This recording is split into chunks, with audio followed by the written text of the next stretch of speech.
where we currently reside because of the legalities of it. Um, However, both of us are so I do nails and I've been doing nails for 23 years. This year will be my 24th year doing nails. So like Taryn, I have a lot of experience. I mean, not just do women tear themselves apart when they sit in the chair, but as soon as a woman feels safe around another woman or around anybody for that matter, if a woman feels safe, they are going to open up. And I think that, our love languages, most women just really are looking for love, either within themselves or around them. And, women have more deeply distorted issues of love, I believe, because of the narrative of films making it seem like some guy is going to come and rescue you from whatever situation you're in at Thanks, whatever point Tiffany. in your life. Yeah, it's really horrible. So I think as the type of work that we have integrated in with our working with women, we have been able to help women and some men, but mainly women on a deeper level of consciousness and subconsciousness, understand themselves on a deeper level and why we do what we do, why we think the way we think, and how society programs us to think about ourselves, think about other women, and think about what relationships are supposed to look like, right? So we kind of psychoanalyze the world around us. And that's, I think, what really led us to loving our jobs and loving doing podcasts Yeah, because we get to conspiracy. talk about these things and analyze what we think is going on and why we think people are doing what they're doing, and it's just so disturbing Yeah, and dark. and I feel like there's a lot of um there's a lot of, let's see, what word am I looking for?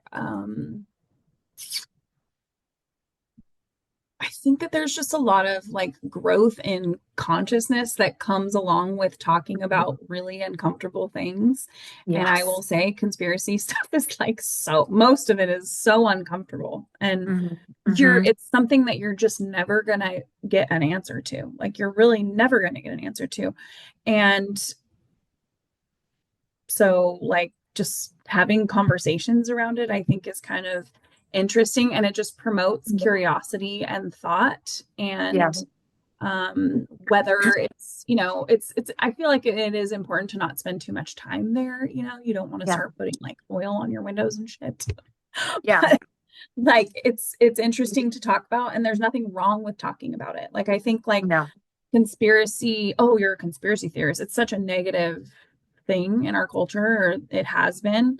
And there's And a negative history around being conspiracy theorists because the government made they basically outlawed conspiracies. And people used to get arrested for talking negatively about their government, and the government would encourage citizens to rat out their friends and families that talked and asked questions on a deeper level because they were curious as to what was going on. And basically people would rat out their family members and they would get a small reward while the family member would be taken bludgeoned to death. So, the government will go to great lengths to hide what they're doing in order to create this false narrative and, whole campaigns of missing information and leave people to leave people in fear, and and when people are in fear they just do crazy shit. yeah, it's like you're like, it's just better to talk about it. Like, because Hmm. even if you sound crazy, who cares? Like, who cares? Yeah. I don't care if I sound crazy. I mean, fuck it, like I there's could. just normalize sounding crazy. I I don't think even that care needs to anymore. be on our t-shirts. We need merch that for conspiracy cowgirls that says normalize sounding crazy. Yeah. Oh, so good. Normalize crazy. um If you're interested, please let us know because that would be fun. Actually, that would be really good. So I think that we started Taryn and I became friends because we were part of this women's circle and we were introduced through another friend and we're all still really great friends. And whenever we can, we get together. Otherwise we all talk on the phone separately a lot, I think. And I feel like it was during those times when Taryn and I realized that we kind of have the same mindset. And we all did. We all really had the same mindset, but Taryn and I just kind of clicked and we started, and then COVID happened. And then I think the we have a similar sense of humor, which is like ridiculous. Shit. a little dark, it's fine. Yeah, a little Um, dark. Ooh. so I just remember, we would get together and we knew, back then that there was something going on. We knew that there was something wrong. And I just remember us really becoming very close at that time. And I remember everybody around us, and definitely around me, because I was like, this is like, I'm just going to say, it. I was like, this is a flu. What is going on? Why is everybody so scared? Everybody where we lived, they were wearing masks. They were screaming at people. If they saw you walking down the ocean and Yeah, you you're gonna weren't get verbally wearing assaulted. Huh. I mean, Yeah. almost physically assaulted because they would be, so scared to be 6 feet away from you, but then they would get in your face if you weren't wearing a mask because you weren't wearing a mask. I'm like, tell me how any of this makes sense. But one thing I didn't do, yes, did I make fun of some people? Absolutely, because I would see people who had at the grocery store, like soda and all this junk food in their cart, and they'd be wearing gloves and a mask and you know, face shield, and they would be, you know, really unhealthy, and they would be buying all this garbage. And I'm like, do people not realize that, like, they're convincing you you're going to die because you're not wearing a mask, but really what they're doing is not letting you know that you're going to die from all that garbage in your cart. And it was just, I feel like, this huge psyop, right? So it kind of has led us that it's been 5 years since that happened. It feels like it is still happening. And I feel like that's why I was telling you, like, I think that Californians, I think we're definitely trauma bonded because the psyop was so hardcore in California Yeah. that we just, oh, it was terrifying a lot of the times for those of us that I lost friends, I lost family members, I lost people in my life that I absolutely adored, and they have said some horrible things to me. Horrible things. But I don't hold it against them because they were just being mind controlled. Is that group thinking, that group think mentality.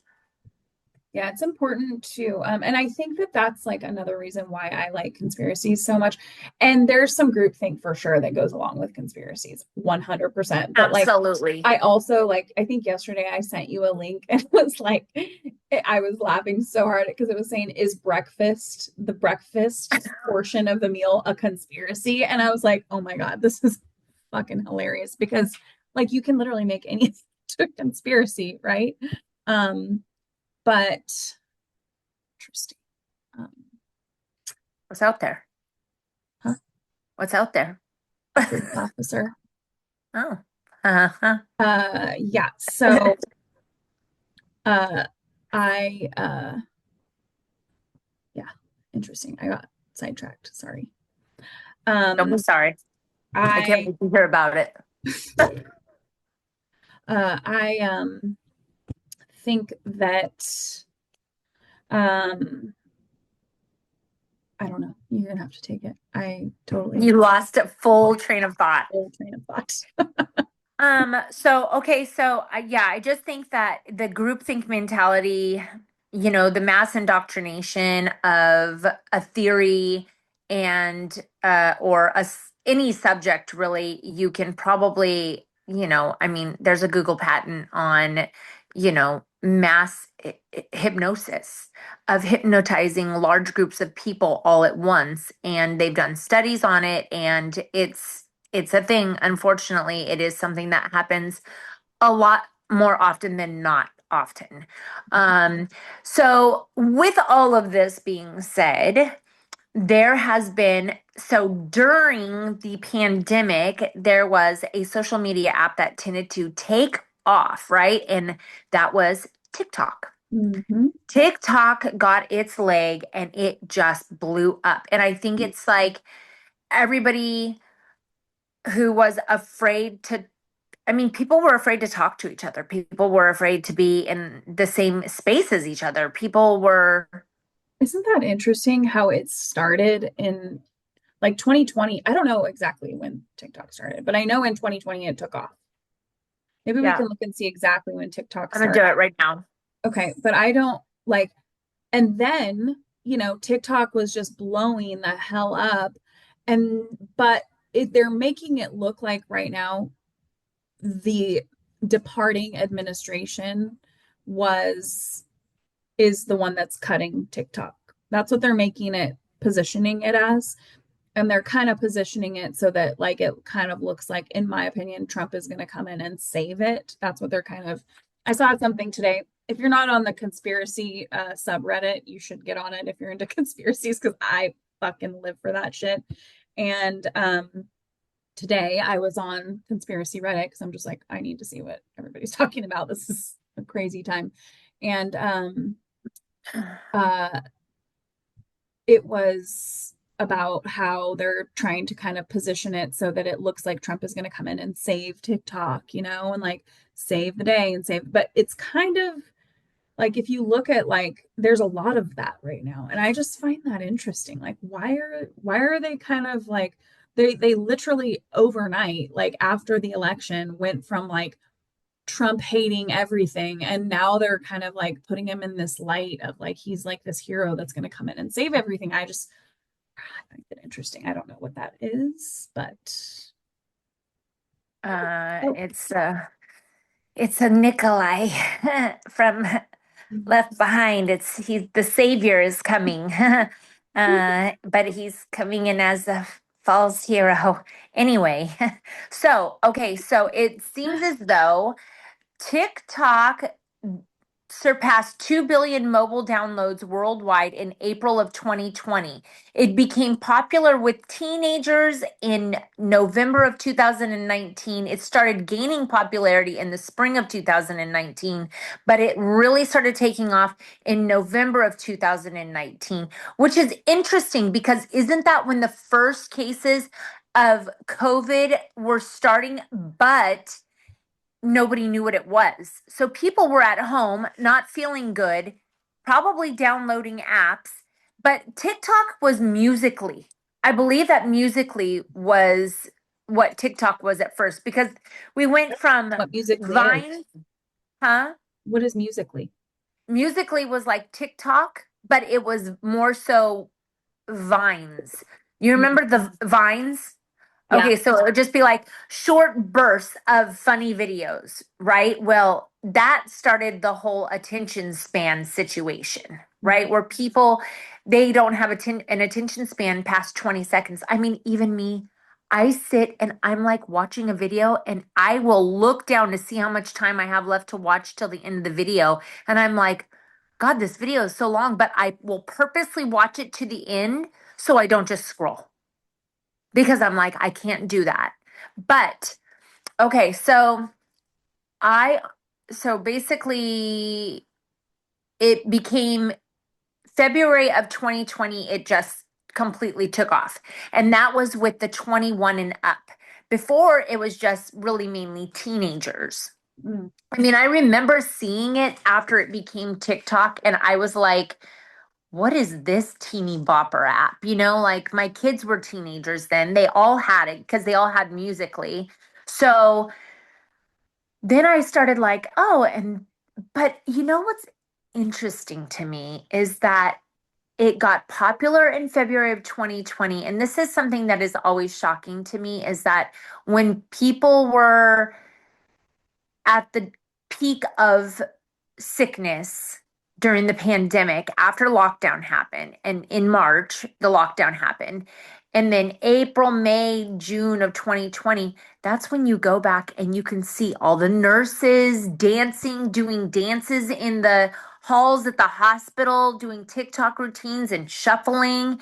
And I'm like, if there was so many people dying at a lot of these places, why in the fuck are these nurses and surgeons dancing in the halls to routines that had to have been practiced for hours because there is no adult past the age of 23 that can learn a dance unless they've been a dancer their whole life. So Mhm. they had to have been practicing and practicing and practicing. Where are they getting all that time if they're at work,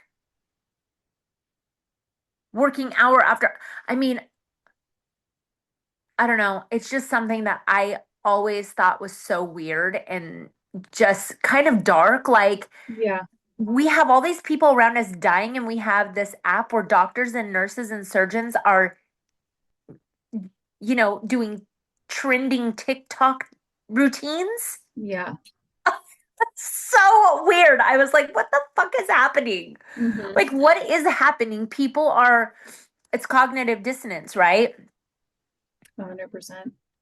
Yeah. And yeah, it's all just what are they like? I also think like TikTok has the most expansive reach. I mean, you can reach a Worldwide. lot more people like that you don't know, you know? Yeah. Like, I mean, I think, you can have an incognito TikTok where nobody Yeah. even knows you and you're just like you have your own essentially character, and Be anybody you want to be. be anybody you want to be. And I just find it really interesting that they're banning it on the 19th, the day before inauguration. Like, what is that? Yeah. Well, because Trump's going to come in and be the superhero and bring it back because he was saying that it's going to be 50% American owned and 50% owned by China.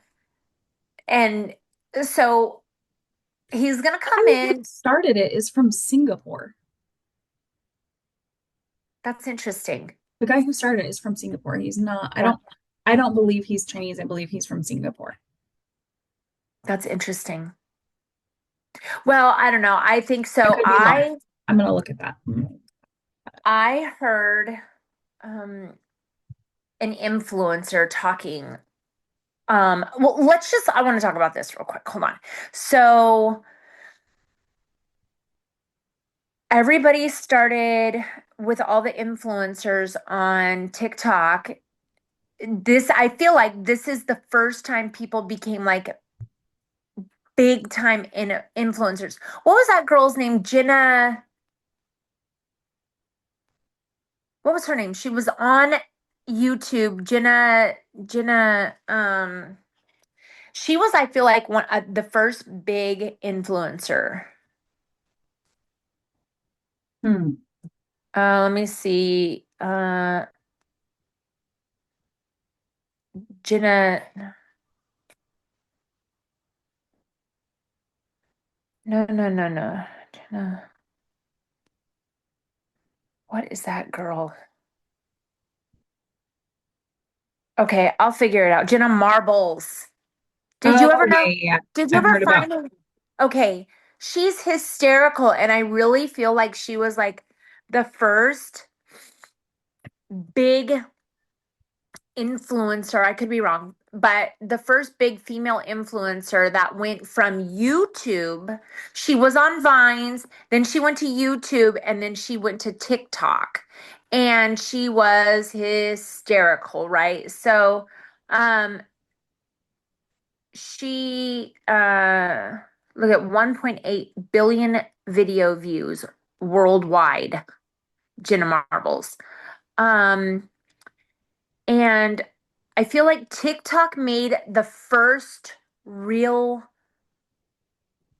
batch of influencers, and people started to see that we had more in common because it had such a far reach, right? We had more in common with people than we didn't have in common with them. And so people, I mean, I loved TikTok because old people were getting on TikTok and they were enjoying their lives and